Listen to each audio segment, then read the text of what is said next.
खुदावंद मसीह यस्सु में मेरे अजीजों, मैं खुदावंद मसीह यस्सु के नाम में आप सबको सलाम अर्ज करता हूं। आज की इबादत में आपका वेलकम करता हूं। प्रियजनों, मैं हमेशा आपके लिए प्रार्थना करता हूं, खुदा बाप का फजल आप सबको हमेशा महफूज रखे। और मैं आपका भी मशकूर हूं कि आप मेरे लिए दुआ करते हैं। खुदा आप सबको बहुत सी बरकत से नवाजे। आज के दिन के लिए परमेश्वर का धन्यवाद करते हैं। अजीजों, आज खजूरों का इतवार है, पाम संडे है और इशाए रब्बानी का भी वक्त है। खुदावंद की पाक तरीन मेज में हम शिरकत करेंगे, लेकिन उससे पहले खुदावंद मसीह यस्सु की उस ट्रायम्फल एंट्री, विजय प्रवेश की बाबत थोड़ी बातचीत करेंगे। कलाम का जो हिस्सा मैं पढ़ना चाहूंगा, लूका रचित सुसमाचार 19 अध्याय और 28 से 36 पद में आपके सामने पढ़ रहा हूं। Gospel according saint Luke chapter 19 verse 28 to 36। ये बातें कहकर वो यरूशलेम की तरफ उनके आगे आगे चला।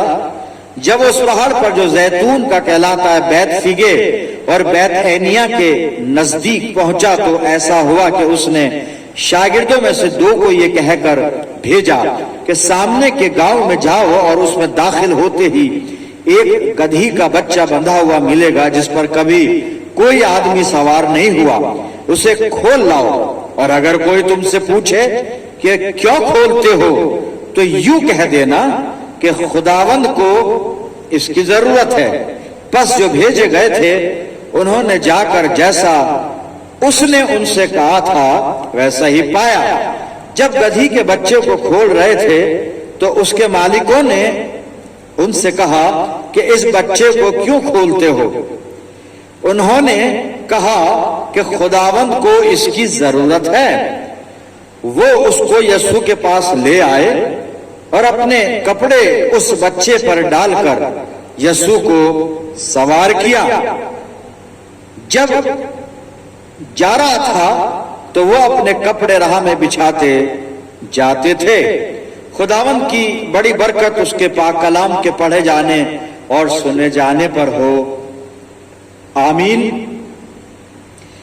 अजीजों, आज पाम संडे एक बार फिर हम ऑब्जर्व कर रहे हैं। खुदावंद ने हम सबको मौका इनायत फरमाया कि सन 2023 के इस पाम संडे की इबादत में शिरकत करें और फिर पैशन वीक में हम एंटर हों, दाखिल हों। होली वीक भी कहते हैं इसको, दुग्भोग सप्ताह भी इसको हम कहते हैं। आज खुदावंद मसीह यस्सु के विजय प्रवेश पर बातचीत करेंगे। ट्रायम्फल एंट्री यानी खुदावंद मसीह यस्सु का यरूशलेम में शहाना दाखिला। और जो कुछ पढ़ा गया इसको हमने कई बार सुना है, और मैं आज का जो कलाम खुदा बाप ने मेरे सामने रखा है, एक छोटी सी आयत है इन्हीं पढ़ी हुई आयतों में से, जिसको मैं दोहराना चाहूंगा। लूका 19 और 34 आयत आप देखिए। लूका 19:34 आयत में लिखा है, उन्होंने कहा, चेले बात कर रहे हैं गधे के मालिक से। आप इस आयत को ध्यान में रखिएगा। उन्होंने कहा कि खुदावंद को इसकी जरूरत है। तो इससे पहले के वचन पर गौर करें, आइए दुआ करें। खुदावंद हमारे प्यारे आसमानी बाप, हम सब तेरे बच्चे तेरे कदमों पर सरनिगो हैं, और ये वक्त है तेरे जिंदा और मुबारक कलाम पर मेडिटेशन करने का। हम में से हर एक को पाक रूह का मसा अता फरमा कि हम तेरे कलाम को और कलाम के भेदों को समझ पाएं और तेरी पाक मर्जी को अपनी जिंदगियों में पूरा करें। प्यारे बाप आसमानी, हमारे चारों तरफ अपने पाक फरिश्तों की सेना का बाड़ा बांधना कि शैतान हमें कहीं से भी दखल देने ना पाए। खुदावंद होने देना ये वचन रूपी बीज हमारे दिल की जमीन पर जब गिरता है, हमारी जिंदगियों में जड़ पकड़े और बहुत सा फल लाए। हम जब तेरे मजबे पर से उठकर जाते हैं खुदा बाप, तो तुझसे बहुत सी रूहानी बरकत लेकर जाने वाले हो। परम पिता परमेश्वर हर तरह से अपने आप को तेरे अधिकार में देते हैं, और ये दुआ तेरे प्यारे इकलौते बेटे अपने जात दहिंदा खुदावंद यीशु मसीह के जिंदा और मुबारक नाम के वसीले से मांग लेते हैं, सुन और कबूल कर ले, आमीन। तो एक बार फिर परमेश्वर का धन्यवाद करते हैं। अजीजों, जैसा भी बताया हूं कि आज हम खुदावंद मसीह यीशु के यरूशलेम में शाहाना दाखिला यानी ट्रायम्फल एंट्री इनटू जेरूशलेम, हम इस पर आज मेडिटेशन कर रहे हैं। और इसको हर साल हम सुनते हैं, खुदावंद मसीह यीशु के विजय प्रवेश पर बहुत बातें हमने गुज़िश्ता टाइम में की है। खुदावंद मसीह यीशु का शाहाना दाखिला यरूशलेम में, खुदावंद मसीह यीशु गधे पर सवार है, जिसको लूका गधे के बच्चे के तौर पर बता रहा है। और लोग अपने कपड़े खुदावंद मसीह यीशु की राह में बिछा रहे हैं, खजूर की शाखें भी काट के डाली जा रही हैं, और इस तरह से ये जलूस चल रहा है। और हम ऑब्जर्व करते हैं हर साल और बरसों से करते हैं। मेरे अजीजों, मैंने पिछले वक्तों में, पिछले इन खजूर के त्योहारों में जब आपसे मैं हम कलाम हुआ हूं, तो मैंने बहुत सारी बातें खुदावंद मसीह यीशु के इस विजय प्रवेश के संदर्भ में आपसे की हैं कि खुदावंद मसीह यीशु दाखिल हो रहा है, लोग कपड़े बिछा रहे हैं, खजूर की शाखें बिछा रहे हैं, नारे लगा रहे हैं होशन्ना के, और इसका मतलब क्या है वो भी हम बातचीत कर चुके हैं। फिर कुछ लोगों को परेशानी हुई, यहूदियों के कुछ धर्म गुरुओं को, उन्होंने खुदावंद मसीह यीशु से ये भी कहा कि अपने शागिर्दों को कहे चुप रहे, और खुदावंद मसीह यीशु ने ये भी जवाब दिया कि अगर ये चुप रहे तो पत्थर चिल्ला उठेंगे। और हम इस आयत पर कि अगर ये चुप रहे तो पत्थर चिल्ला उठेंगे, हम पिछले साल इस पर हम मेडिटेशन कर चुके हैं मेरे अजीजों। और बहुत सी बातों के बारे में हमने पहले ही बातचीत कर रखी है। तो मैं सोचता हूं कि इस शाहाना जलूस के बारे में, खुदावंद मसीह यीशु के जलूस के बारे में जो आम तौर पर बताया जाता है, गधे पर सवार है, लोग कपड़े बिछा रहे हैं और डालियां, खजूर की डालियां बिछा रहे हैं, लोग नारे लगा रहे हैं, और कुछ कहा जा रहा है, कुछ सुना जा रहा है। और कहीं इंजील में ये भी जिक्र है कि इन यहूदियों के धर्म गुरुओं को ये भी तकलीफ हो गई कि देखो जमाना इसके पीछे हो चला है, संसार इसके पीछे हो चला है, वगैरह वगैरह। इन सब विषयों पे हमने बात कर ली है मेरे अजीजों पहले पिछले वक्तों में। आज जो पद में लेकर आया हूं, आज इस दिन के लिए, पाम संडे के लिए, क्योंकि सारी बातें हम सुन चुके हैं ना पिछले वर्षों में, तो मैं उनको नहीं आज लेकर आया हूं। एक पद है यहाँ पर, और जो लूका 19 और 34 पद में जो मैंने आपके सामने पढ़ा था कि चेलों ने गधे के मालिक को जवाब दिया। यहाँ पे लिखा है 34 पद में, लूका 19:34 पद में, उन्होंने कहा कि खुदावंद को इसकी जरूरत है। क्योंकि जब यीशु मसीह ने पतरस और यूहन्ना को बैतफीगे भेजा है ना, कि जाकर उस गधे को, यानी गधे के बच्चे को, गधी के बच्चे को यहाँ पे लिखा है, लेकर आओ, और अगर कोई पूछे कि क्यों खोलते हो गधे को, तो कह देना कि मालिक को इसकी जरूरत है ना, खुदावंद को, प्रभु को इसकी जरूरत है। हिंदी वर्जन में कहीं कहीं लिखा है प्रभु को इसका प्रयोजन है, यानी वही कि खुदावंद को इसकी जरूरत है। और अगर इस आयत को इंग्लिश में देखें तो चेलों ने जवाब दिया, and they said the Lord has need of him, the Lord has need of him। इस गधे की खुदावंद मसीह यीशु को जरूरत है, प्रभु को इसकी आवश्यकता है। और जब ये पतरस यूहन्ना जाते हैं बैतफीगे में, और वहां पर उनको गधे का बच्चा बंधा हुआ मिलता है, इसको खोलते हैं, तो लोग इन्हें टोक रहे हैं, मालिक टोक रहे हैं, टोकेंगे कि भैया हमारे गधे के बच्चे को आप क्यों खोलते हो, क्या कर रहे हो। और तब यहाँ पर ये 34वां पद जो मैंने दोहराया है, जिस पर मेडिटेशन करेंगे थोड़ी देर के लिए, उन्होंने जवाब दिया कि उन्होंने कहा कि खुदावंद को इसकी जरूरत है, the lord has need of him, परमेश्वर को इसकी जरूरत है। और उसके बाद उन्होंने वो गधे का बच्चा ले जाने दिया उनको। और जब हम सब गॉस्पेल में देखते हैं इस घटना को, तो खुदावंद मसीह यीशु के बारे में कहीं रिकॉर्ड नहीं है कि उसने पहले से ही गधे के मालिकों को कह रखा था कि भाई मेरे लिए एक गधा प्रोवाइड करना फलाने दिन और फलाने समय पर। ऐसा नहीं है। ऐसा होता तो मालिक शागिर्दों से पूछते नहीं कि क्यों खोल रहे हो, लेकिन वहां पर पूछा गया है। लेकिन जब उन्होंने कहा कि प्रभु को इसकी जरूरत है, the lord has need of him, तो लिखा है कि उन्होंने ले जाने दिया, कुछ नहीं बोले कि ठीक है ले जाओ। और ये उस गधी के बच्चे को ले आए और उसके बाद खुदावंद मसीह यीशु बैठा और फिर यरूशलेम में प्रवेश हो चुका। प्रवेश खत्म हो गया। इस पाम संडे का जो जलूस है वो भी पूरा हो गया। और हम भी आज इबादत के बाद दोपहर बाद करीब करीब शाम को 4:30 बजे हम भी जलूस सड़कों पे निकालेंगे और बहुत जगह जलूस निकलेगा। और जलूस के बाद हम अपने घर चले जाएंगे और एक अच्छा छोटा सा इवेंट करके हम थोड़ा सा एक रिलैक्स सा महसूस करेंगे, खुशी मिल जाएगी, आनंद मिल जाएगा, घूमने का, फिरने का, लोगों से मिलने का, अपने आप को एक्सपोज करने का, अपने आप को लोगों को दिखाने का कि हम भी जलूस में सबसे आगे थे, देखो सलीब लेकर चल रहे थे। ये सारी घटना हो जाएगी और फिर हम भूल जाएंगे कल कि हमने किस जलूस में गए थे। उस जलूस का जो केंद्रीय बिंदु कौन था, या अर्थात प्रभु यीशु से भूल जाएंगे मेरे। लेकिन चलिए ये होता है, ह्यूमन नेचर है, क्योंकि हम अपनी जिंदगी से ज्यादा प्यार करते हैं और अपनी जिंदगी से संबंधित बातों को ज्यादा महत्व देते हैं। लेकिन एक पद जो है उस पर हम थोड़ी देर बात करेंगे कि खुदावंद मसीह यीशु ने अपने शागिर्दों को कहा था कि अगर कोई तुम्हें रोके गधे के बच्चे को खोलने से या लाने से, तो जवाब ये देना 34 पद में जो मैंने दोहराया है कई बार, the lord has need of him. खुदावंद को इसकी जरूरत है।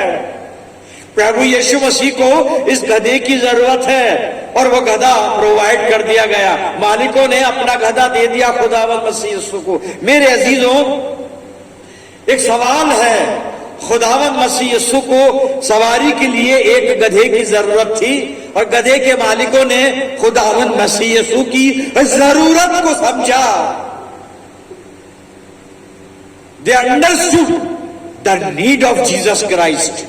प्रभु यीशु मसीह की जरूरत को समझा उन्होंने और खुदावंद मसीह यीशु के लिए जो जरूरी था और जरूरी क्या था, वो गधे का बच्चा। तो खुदावंद मसीह यीशु की इस जरूरत को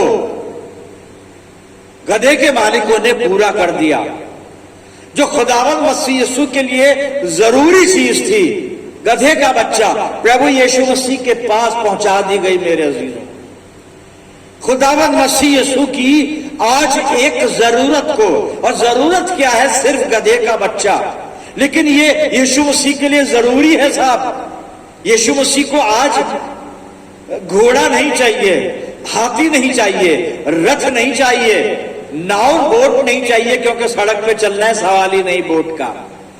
लेकिन कई बार बोट भी इस्तेमाल किए प्रभु यीशु मसीह ने, नाव भी मांगी है चेलों से और अन्य लोगों से। लेकिन आज जो जरूरत है खुदावंद मसीह यीशु की, वो है एक गधा जिस पर वो सवारी करे और बैठकर जाए, शांति का राजकुमार यरूशलेम में प्रवेश करे। क्योंकि उन दिनों में राजा जब शांति का समाचार लेकर जाते थे तो गधे पर सवार होकर जाते थे। ये एक ट्रेंड था, ये एक परंपरा थी और लोग समझते थे कि राजा जब गधे पे सवार है तो अच्छा समाचार, शांति का, मेल मिलाप का। आज दुनिया का राजा खुदावंद मसीह यीशु गुनहगार इंसान का खुदा से मेल कराने का सुसमाचार, खुशखबरी लेकर गधे पर सवार होकर जा रहा है। लेकिन ये जरूरत पूरी कर दी गई मेरे अजीजों। यीशु मसीह के लिए एक गधा जरूरी था, जरूरत थी यीशु मसीह को एक गधे की, और वो जरूरत पूरी कर दी गई। खुदावंद मसीह यीशु के लिए एक गधा आज जरूरी बन गया, यीशु मसीह की एक जरूरत बन गई मेरे अजीजों।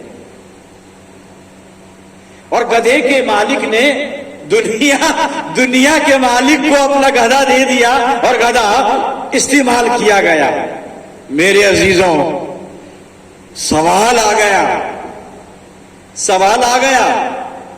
खुदावंद मसीह यीशु ने एक गधे की जरूरत को महसूस किया वो गधा यीशु मसीह के लिए जरूरी बन गया। सवाल ये है कि क्या कभी मेरी जरूरत मेरे प्रभु को हुई? क्या कभी खुदावंद मसीह यीशु की नजर में मैं जरूरी बना? क्या कभी प्रभु यीशु मसीह की नजर में हम जरूरी बने? कभी यीशु मसीह को हमारी जरूरत हुई?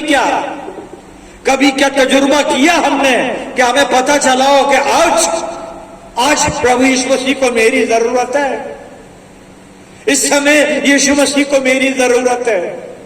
ये कब किया हमने एक्सपीरियंस मेरे अजीजों? क्या हम कभी यीशु मसीह के काम आए? वो गधा काम आ रहा है, गधे के मालिक काम आ गए इनडायरेक्टली, क्योंकि उन्होंने अपना गधा दिया है यीशु मसीह के लिए। मालिक भी काम आ रहे हैं इनडायरेक्टली, और गधा तो आ ही रहा है। सवाल यह है, क्या हम यीशु मसीह के लिए जरूरी बने मेरे अजीजों? क्या मेरे प्रभु को कभी मेरी जरूरत पड़ी? कभी उसने सोचा कि मुझे आज इस दास की जरूरत है?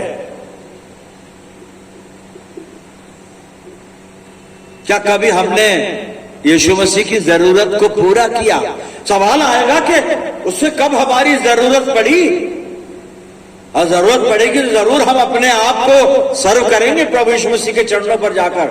मेरे अजीजों, रोज उसको हमारी जरूरत पड़ती है। रोज सुबह वो मेरा और आपका इंतजार करता है डिवोशन में। हर इतवार को वो मेरा और आपका इंतजार करता है चर्च की बेंच के ऊपर। हर इबादत में यीशु मसीह मेरा और आपका इंतजार करता है। हर इबादत में उसको जरूरत पड़ती है हमारी, हर जगह उसको जरूरत पड़ती है हमारी। लेकिन हम कितनी बार उसके काम आए मेरे अजीजों? कितनी बार हम प्रभु के काम आए? गधा काम आ रहा है, एक जरूरी चीज है गधा आज यीशु मसीह के लिए, और वो जरूरी चीज उसको मिल गई यीशु मसीह को। क्या मैं कभी प्रभु के लिए जरूरी बनकर प्रभु के चरणों पर पहुंचा हूं मेरे अजीजों? क्योंकि प्रभु को तो मेरी भी जरूरत है, मेरी भी जरूरत है, हम सबकी जरूरत है, क्योंकि वो हम सब के लिए आया, हम सबको बचाने के लिए आया। उसे हम सबकी जरूरत है मेरे अजीजों। पर क्या कभी हम इस दुनिया के मालिक के काम आए? कभी हम अपने प्रभु के, अपने खुदावंद के, अपने लॉर्ड के काम आए? अपने स्वामी के, कभी अपने स्वामी के काम आए क्या मेरे अजीजों? आए कभी? हम सोचना होगा हमें। उसको तो जरूरत है हमारी, लेकिन हम उसकी जरूरत को कितना पूरा करते हैं प्रियजनों? क्योंकि हमारी जिंदगी सिर्फ अपनी जरूरतें पूरी करने में गुजर जाती है। अपनी ही जरूरतें पूरी करते हम और फिर 6 फुट नीचे चले जाते हैं। क्या कभी खुदावंद मसीह यीशु की जरूरत को हमने पूरा किया? आज सवाल है कि क्या मेरा जीवन प्रभु यीशु मसीह को समर्पित है?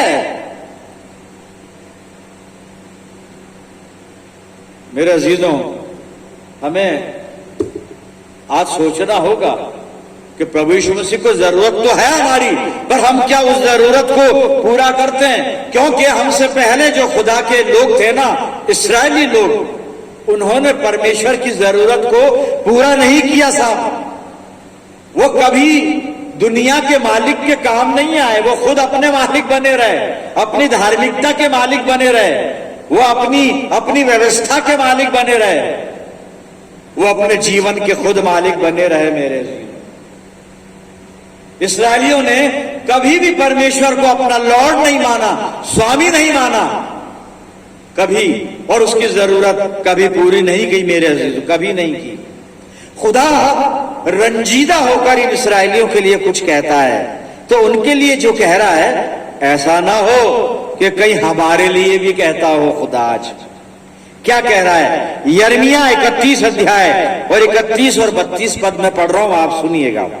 फिर यहोवा की ये भी वाणी है, सुन, ऐसे दिन आने वाले हैं जब मैं इजराइल और यहूदा के घरानों से नई वाचा बांधूंगा।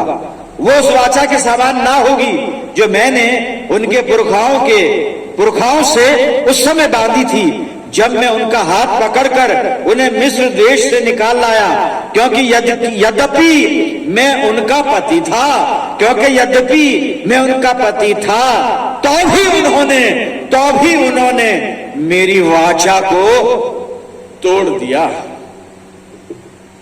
अपना मालिक नहीं माना खुदा को, अपना स्वामी नहीं माना, अपना प्रभु नहीं माना, अपना लॉर्ड नहीं माना, तोड़ दी वाचा, अपनी मनमानी कर रहे हैं।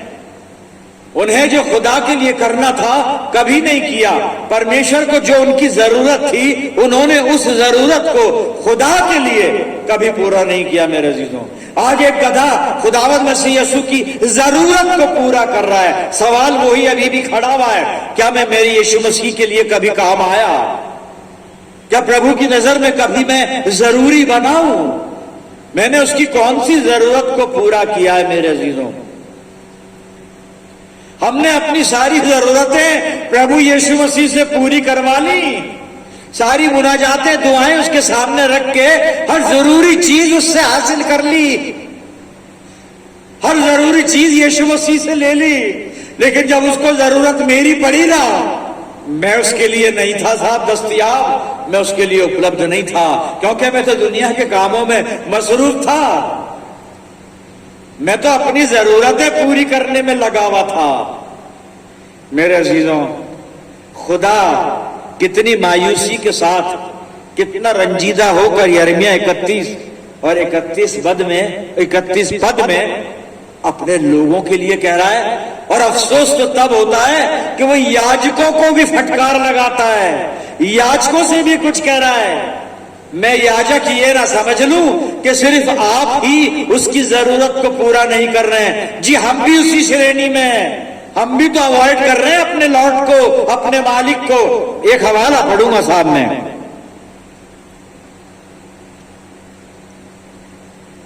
मलाकी की पुस्तक मैं निकाल रहा हूं,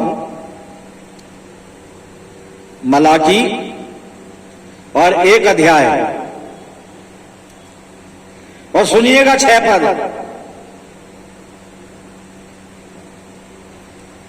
6 और 7 पद में पढ़ देता हूं। मलाकी 1, 6 और 7 सुनिएगा। पुत्र पिता का और दास स्वामी का आदर करता है। यदि मैं पिता हूं तो मेरा आदर कहां है?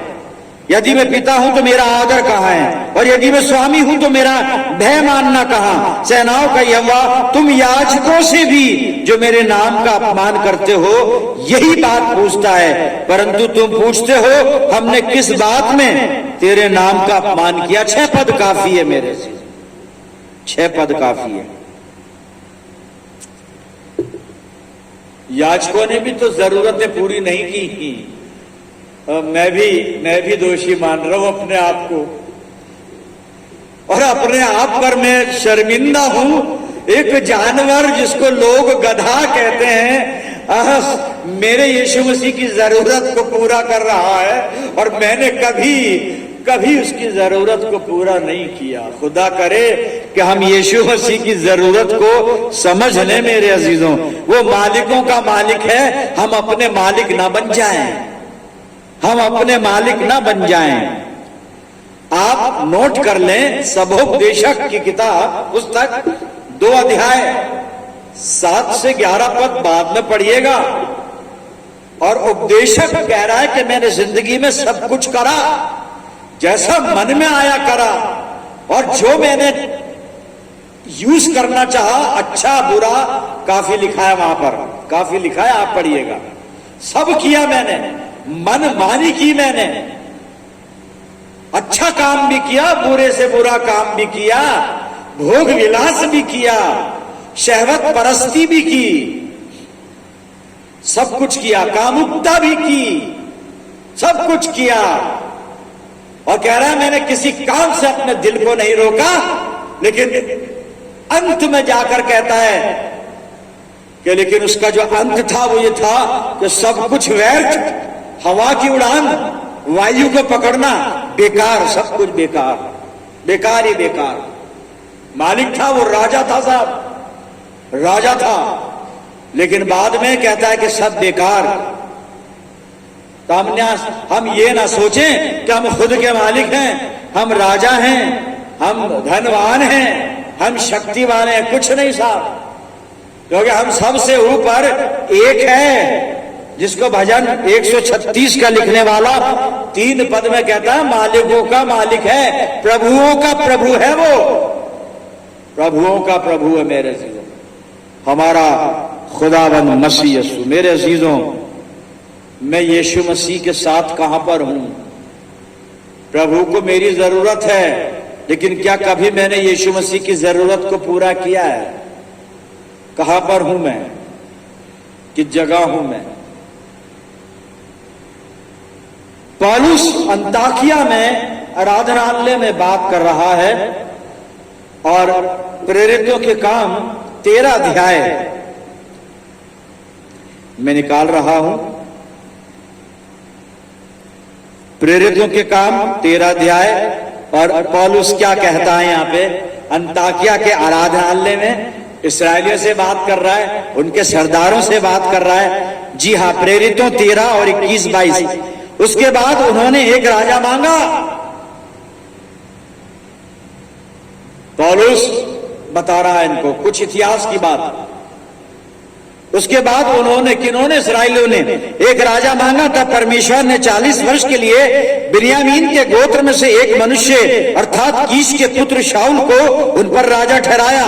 फिर उसे अलग करके दाऊद को उनका राजा बनाया, जिसके विषय में, यानी दाऊद के विषय में उसने गवाही दी। किसने? परमेश्वर ने। और क्या गवाही दी? मुझे एक मनुष्य यशे का पुत्र दाऊद मेरे मन के अनुसार मिल गया है और वो ही मेरी सारी इच्छा पूरी करेगा। यीशु मसीह को जरूरत एक गधे की, एक गधा मिल गया, उसकी जरूरत पूरी हो गई। परमेश्वर को एक व्यक्ति की जरूरत थी जो इस्राएलियों का राजा बने, दाऊद मिल गया खुदा बाप को। और जिसके लिए परमेश्वर कहता है कि मुझे एक व्यक्ति मेरे मन के अनुसार, मेरे मन के मुआफिक, मेरे दिल के मुआफिक मिल गया जो मेरी इच्छा पूरी करेगा। क्या आज मैं खुदावंद मसीह यीशु के दिल के मुआफिक हूं क्या? कि जिसके लिए प्रभु यीशु मसीह ऐलान कर सके कि मुझे मेरा फलाना बंदा, फलानी बंदी मेरे दिल के मुआफिक मिल गई। मेरे अजीजों, हम खुदावंद मसीह यीशु के लिए बहुत जरूरी हैं, लेकिन हम उसके काम नहीं आते, हम उसकी जरूरत को पूरा नहीं करते मेरे अजीजों। लेकिन वो चाहता है कि हम प्रभु यीशु मसीह से ऐसे जुड़ जाएं कि उसकी जरूरत भी पूरी हो जाए, उसको महिमा भी मिल जाए, उसको आदर भी मिल जाए और हमारा भी कुछ भला हो जाए। हमारा भला क्या होना है? क्या होना है हमारा भला? वो तो हमेशा हमारा भला करता रहता है, हमेशा हमें आशीषें देता है। एक हवाला देखते हैं, फिर समझ में आएगा कि यीशु मसीह से जुड़ने का प्रतिफल क्या मिलता है, आशीष क्या मिलती है। जी, मैं मरकुस रचित सुसमाचार और 14 अध्याय खोले हुए हूं मैं, और यहां पर मैं 3 पद से पढ़ रहा हूं, आप सुनिए। मैं आखिरी हवाला है, बात समझ में आ जाए तो ठीक है, प्रभु का अनुग्रह हम पर हो जाएगा। यीशु मसीह की जरूरत को पूरा कर दिया कुछ लोगों ने और एक गधे ने। आज यीशु मसीह को मेरी और आपकी जरूरत है साहब कि हम उसका जलाल, उसकी महिमा बाहर फैलाएं। प्रभु यीशु मसीह को अपने जीवन से डिमॉन्स्ट्रेट करें, लोगों के सामने यीशु मसीह की गवाही होठों से नहीं, जबान से नहीं, अपनी जिंदगी से, जिंदगी के कामों से प्रस्तुत करें। मेरे ये होठों की बात बहुत हो चुकी, जबान की बात 2000 साल से हो रही है, बहुत हो चुका, बहुत हो चुका साहब। भाषण बहुत हो चुके, अब भाषण नहीं, लोगों को भाषण नहीं चाहिए, आचरण, आचरण चाहिए। यीशु मसीह मुझ में दिखना चाहिए मेरे अजीजों, यीशु मसीह हम में दिखना चाहिए। उसकी जरूरत को पूरा कर दीजिए। तो एक औरत यीशु मसीह की जरूरत को कहीं पे पूरा कर रही है, और उसके लिए क्या प्रतिफल, क्या रिवॉर्ड यीशु मसीह ने मुकर्रर कर दिया। जी हाँ, मैं मरकुस 14:3 पद से पढ़ रहा हूं। जब वो बेतानिया में शमौन कोढ़ी के घर भोजन करने बैठा, शमौन साहब ने खुदावंद मसीह यीशु को खाने पर बुलाया है, खाना किया है। यीशु मसीह का इतना ऑनर किया कि घर पे खाने पर बुला लिया। तब एक स्त्री संगमरमर के पात्र में जटामासी का बहुमूल्य शुद्ध इत्र लेकर आई और पात्र तोड़कर इत्र को उसके सिर पर उंडेला। परंतु कोई कोई अपने मन में ऋषिया कर कहने लगा इत्र को बेकार वेस्ट किया गया, सत्यानाश किया गया। आगे लिखा है कि भाई ये तो 300 दिनार से अधिक मूल्य में बेचा जाकर कंगालों में बांटा जा सकता था। और उस औरत को डांटने लगे। यीशु ने कहा उसे छोड़ दो, क्यों सताते हो, उसने मेरे साथ भलाई की है। फिर 8वें पद में यीशु मसीह कहता है जो कुछ वो कर सकी उसने किया, उसने मेरे गाड़े जाने की तैयारी में पहले से ही मेरी देह पर इत्र मल दिया। क्योंकि यीशु मसीह को जब गाड़ा जाएगा कोई उसकी बॉडी पर इत्र उस समय नहीं लगाएगा। जैसे हम अपने अजीज को बॉक्स में रखते हैं ना, तो फुस फुस करके 50 बोतलें डालते थे इत्र की, 50 बोतलें इत्र की डाल देते हैं, सारी तोड़ तोड़ के छिड़क देते हैं। वहां यीशु मसीह पे कोई इत्र नहीं लगाएगा, कोई है ही नहीं वहां पर, लगाएगा कौन, कोई नहीं लगाएगा। तो यहां पहले से ही उस जरूरत को कि यीशु मसीह की बॉडी जब कब्र में रखी जाए तो इत्र लगना चाहिए ना, वो जरूरत कोई पूरी तब नहीं करेगा। अब ये महिला कर रही है, लोग इसको रोक रहे हैं, इसको झिड़क रहे हैं, इसको डांट रहे हैं, लेकिन यीशु मसीह ने कहा मत डांटो, मत तंग करो। इसने मेरी उस जरूरत को जो कुछ दिन बाद मुझे पड़ेगी आज पूरा करके मेरी देह पर पहले से ही, मेरे मारे जाने से पहले से ही मेरी देह पर इसने इत्र लगा दिया है। मेरी जरूरत को इस मेरी बेटी ने पूरा कर दिया। तो यीशु मसीह फिर क्या हुआ ये, अब इस औरत को जो कॉम्प्लीमेंट प्रभु यीशु मसीह ने दिया है, जो आशीष दिए, वो हमारे पास नहीं है साहब। क्या आशीष है आइए देखते हैं।